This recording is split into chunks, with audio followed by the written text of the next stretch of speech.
ಏಕಂ ಇದೊಂದು web series. Raksh Shetty ಅವರ ಸ್ಟೋರಿಗಳಲ್ಲಿ, ಪೋಸ್ಟ್ಗಳಲ್ಲಿ ನೀವು ಇದನ್ನು ನೋಡಿರ್ತೀರ. ಮೊದಲು ಅಂದರೆ ತುಂಬ ಹಿಂದೆ ಇದರ ಬಗ್ಗೆ ಮೆನ್ಷನ್ ಮಾಡಿದ್ದು ಕೂಡ ಅವರೇನೆ. ಏಕಂ ಅನ್ನೋ ಒಂದು ವೆಬ್ ಸೀರೀಸ್ ನಮ್ಮ ಕಡೆಯಿಂದ ಬರ್ತಾ ಇದೆ ಅಂತ. ಬಟ್ ಅದು ಲೇಟ್ ಆಗ್ತಾನೆ ಹೋಯಿತು.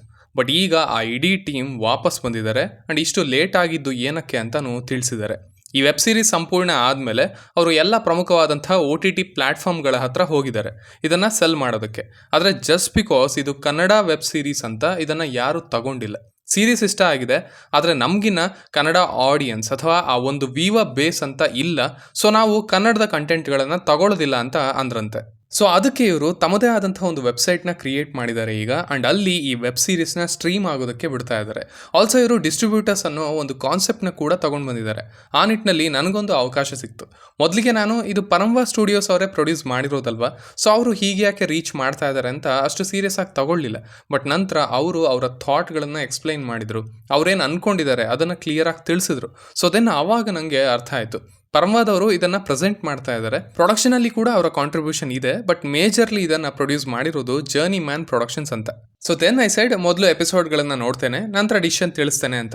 ನಂತರ ನೋಡಿದೆ ಅವರ ಮುನ್ನುಡಿ ಪ್ರೊಲಾಗ್ನ ನೋಡಿದೆ, ಹಾಗೆ ಜೊತೆಗೆ 2 ಎಪಿಸೋಡ್ಗಳನ್ನು ಕೂಡ ನೋಡಿದೆ. ಆ್ಯಕ್ಚುಲಿ ಆ ಮುನ್ನುಡಿನೇ ನನಗೆ ಇಷ್ಟ ಆಗೋಯ್ತು. ಆ ಮ್ಯೂಸಿಕ್, ಅದನ್ನು ಆ ಏಕಮ್ ಅನ್ನೋದನ್ನು ತಂದಿರೋ ರೀತಿ ತುಂಬ ಚೆನ್ನಾಗಿತ್ತು, ಒಂದೊಳ್ಳೆ ವೈಬ್ನ ಕೊಡ್ತು. ನಂತರ ಮೊದಲ ಎಪಿಸೋಡ್ ಹಾರಾಟ, ಫ್ಲೈಟ್ ಅಂತ, ಅದು ತುಂಬ ಯೂನೀಕ್ ಆಗಿತ್ತು, ತುಂಬಾ ಇಷ್ಟ ಆಯಿತು. ಇಟ್ಸ್ ವೆರಿ ಕ್ಯೂಟ್, ಆಲ್ಸೋ ಅಷ್ಟೇ ಇಂಪ್ಯಾಕ್ಟ್ಫುಲ್. ಅದು ನೋಡ್ಬೇಕು ನೀವು, ಚೆನ್ನಾಗಿದೆ.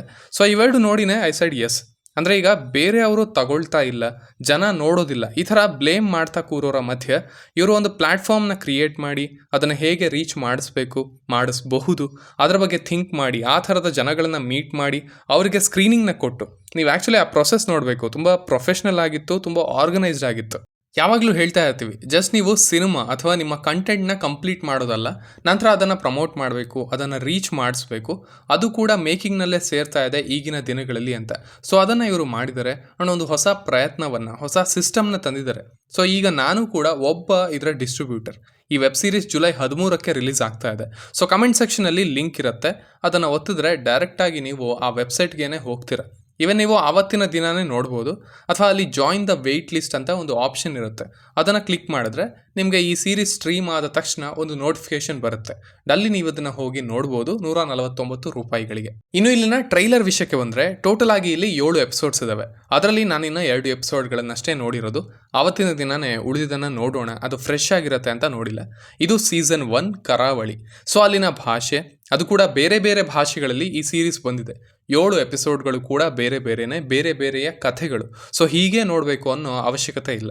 ಈ ಟ್ರೈಲರ್ ಕೂಡ ಅದನ್ನೇ ತೋರಿಸುತ್ತೆ, ನಮ್ಮ ರೂಟೆಡ್ ಕಥೆಗಳನ್ನು, ಅವುಗಳಲ್ಲಿರುವಂತಹ ಇಂಟ್ರಿಗಿಂಗ್ ಅಂಶಗಳನ್ನು, ಆಚರಣೆಗಳನ್ನು, ವಿಭಿನ್ನತೆಯನ್ನು ಇದರಲ್ಲಿ ಕವರ್ ಮಾಡೋದಕ್ಕೆ ನೋಡಿದರೆ, ಅಂಡ್ ಅದು ನಮ್ಮ ಅಟೆನ್ಷನ್ನ ಪಡ್ಕೊಳ್ಳುತ್ತೆ ಕೂಡ. ಸೊ ನೀವಿನ್ನ ಟ್ರೈಲರ್ನ ನೋಡಿಲ್ಲ ಅಂದರೆ ಖಂಡಿತ ಹೋಗಿ ನೋಡಿ, ಅದು ನಿಮಗೊಂದು ಐಡಿಯಾನ ಕೊಡುತ್ತೆ. ಹಾಗೆಯೇ ಇದರ ಬಗ್ಗೆ ಹೆಚ್ಚು ತಿಳ್ಕೊಳ್ಳೋದಕ್ಕೆ ಅಂಡ್ ಆ ವೆಬ್ಸೈಟ್ನ ವಿಸಿಟ್ ಮಾಡೋದಕ್ಕೆ ಕೆಳಗಡೆ ಇರುವಂಥ ಲಿಂಕ್ನ ಒತ್ತಿ, ಇಂಟ್ರೆಸ್ಟ್ ಇತ್ತು ಅಂದರೆ ಅಥವಾ ಈಗ ಬಂತು ಅಂದರೆ ಆ ವೆಯ್ಟ್ ಲಿಸ್ಟ್ನ ಕೂಡ ಜಾಯಿನ್ ಆಗಿ ಅಂತ ಹೇಳ್ತೀನಿ.